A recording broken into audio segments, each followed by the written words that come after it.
class is now in session. I am Professor Hockey, and today we'll be discussing another juniors prospect update. Now, the first couple of prospect updates did include the AHL. I would not be including the AHL in this one because the AHL season is still ongoing. I'll probably have a separate video about the AHL once it does conclude, but all of the juniors, OHL, QMJHL, and WHL did conclude last weekend, and as such, thought it would be interesting to go back and see how some of these top Sharks prospects have performed. So starting off in the OHL, which some say is the most competitive of the junior leagues, Ryan Merkley, probably the most hyped up Sharks prospect in his draft plus 1 year. Draft plus one meaning draft year, the year after the draft year, age 18, turning 19, 63 points, 14 goals, 57 assists for 71 points. That put him second place in the league for defensive scoring in the OHL. Of course, this was split up between two teams,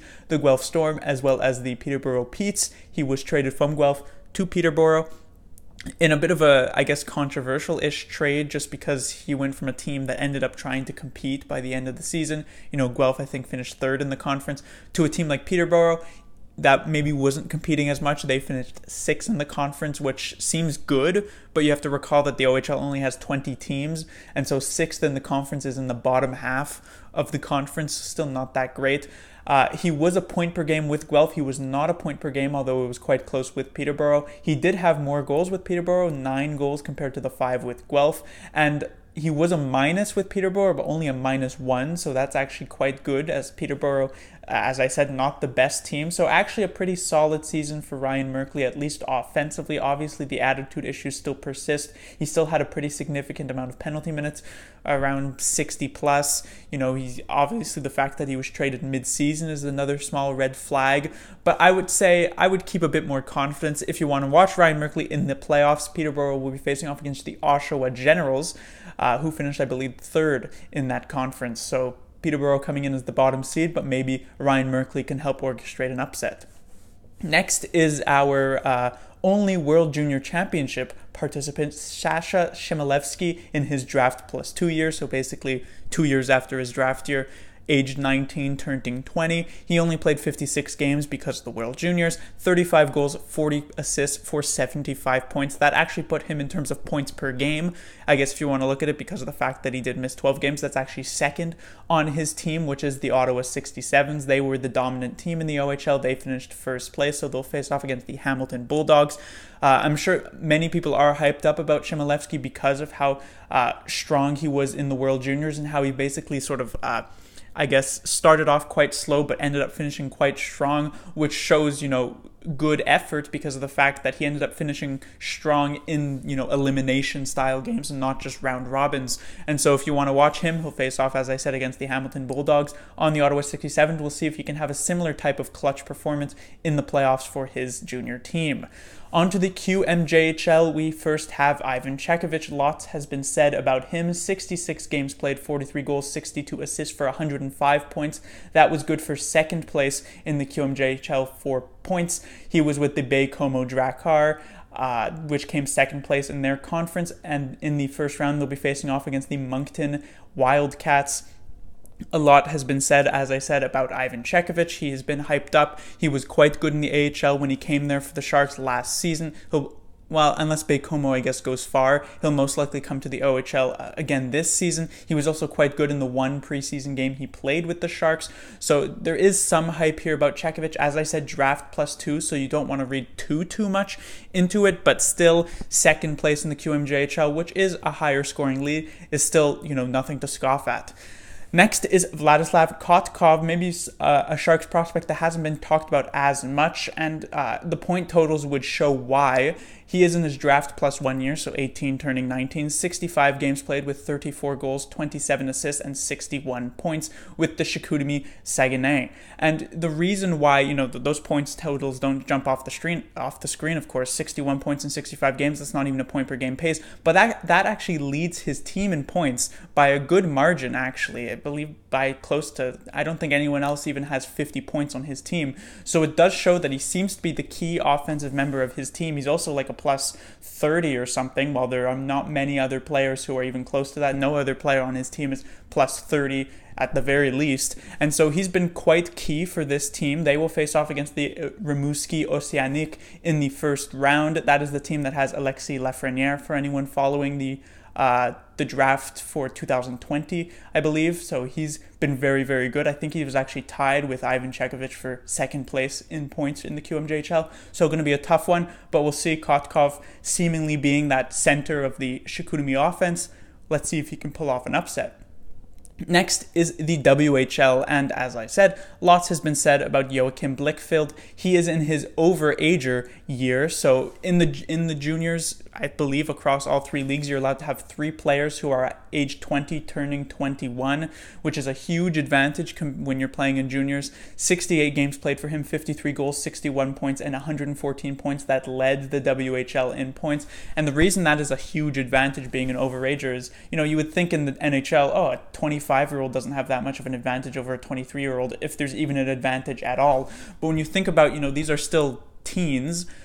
A 20 to 21-year-old is almost fully developed, at least body-wise, while let's say a 17 or 18-year-old could very well still be going, through the end of puberty. So there is a lot more body development going from age 17 to 20 than there is from 28 to 31.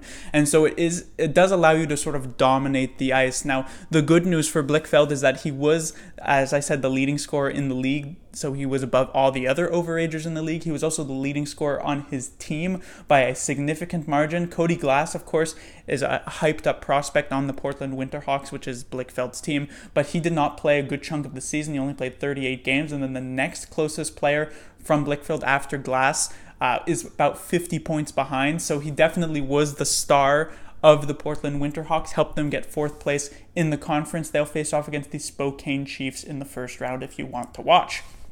Next is Noah Gregor, another overager in the WHL. 63 games played, 43 goals, 45 assists for 88 points. He was on the first place WHL team, the Prince Albert Raiders, and as such, they will face off against the 8th place team, at least in his conference, the Red Deer Rebels.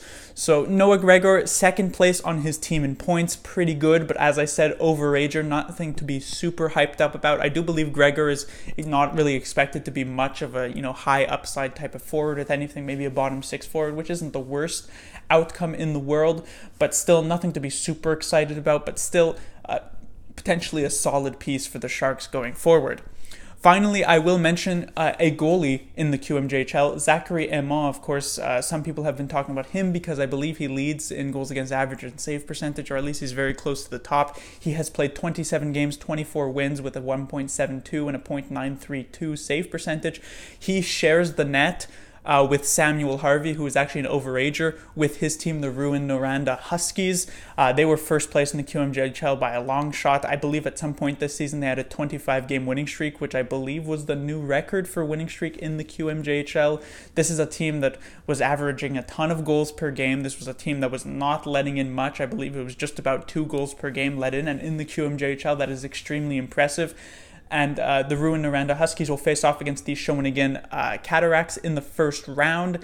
The issue here with Aimant is not necessarily about his play, but is the fact that he does share the net with Samuel Harvey, who has a lot more experience than him in the QMJHL. He was basically the only goaltender to play for the Huskies in the previous round playoffs, and Aimant maybe has given a bit of an argument to be able to get some time in the playoffs if Harvey does fall off, but I don't know if I see that happening. And so if you wanted to see Aimant play in a high-pressure playoff situation, this might not be the year. Now, since Harvey is an overager and Aimant is only in his draft plus 1 year, this means that once Harvey does leave juniors, which will have to be at the end of this year, Aimant might get a chance to take over this team, and we'll really see what he gets to do in more of a starting goaltender role. But that will do it for this prospect update. As I said, many different series that you can watch out. All of these players did qualify in juniors. As I said with the OHL, it's pretty difficult to miss the playoffs. The OHL only has 20 teams, 16 make it. The QMJHL only has 18 teams, 16 make it. The WHL slightly more difficult with 22 teams, I believe,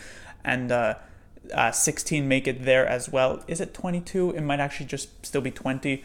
But It's, as I said, not too difficult to make it, but still it is impressive, I guess. And it's also important to see how your prospects do perform in a more high pressure situation like the playoffs. Because if you ask me, would I rather a 50-point player who can be a point per game player in the playoffs, or a 70-point player who, puts up maybe a couple points here or there in the playoffs? I would definitely take the former over the latter. And so this is probably the most important time for these prospects to see how they do perform.